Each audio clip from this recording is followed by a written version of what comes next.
Good morning বন্ধুরা, কেমন আছো তোমরা? এই দেখো আমি সকাল সকাল চলে এসেছি রান্নাঘরে।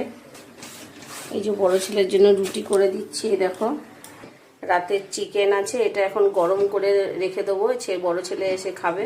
তো এই যে বন্ধুরা বড় ছেলের রুটি রেডি।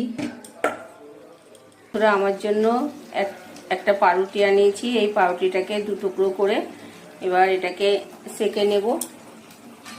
আর এই দেখো বন্ধুরা এখানে ঘরের দুধ ছিল, জাল দিয়ে সর করে নিয়েছি।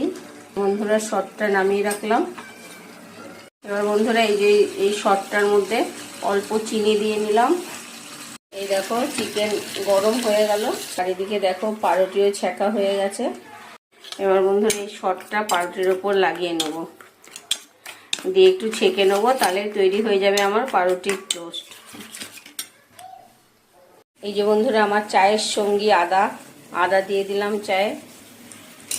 এবার দুধটা নামিয়ে নিই। এই যে বন্ধুরা এবার সর লাগানো পাউরুটিটা একটু ছেঁকে নিই। বন্ধুরা আমি এইভাবে পাউরুটির টোস্ট তৈরি করি, সর দিয়ে ঘরেই করি, আর এটা খেতে আমার খুব ভালো লাগে। তোমরাও কি এইভাবে করো? এটা খেতে কিন্তু খুব ভালো লাগে, জানো তো। দেখো বন্ধুরা পাউরুটির টোস্ট রেডি।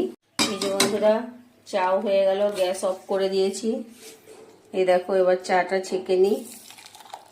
পাউরুটির শর্ট টোস্ট, একটা ডিম সেদ্ধ আর গরম গরম লিকার চা। আজকে সকালের জলখাবারটা দারুণ হবে।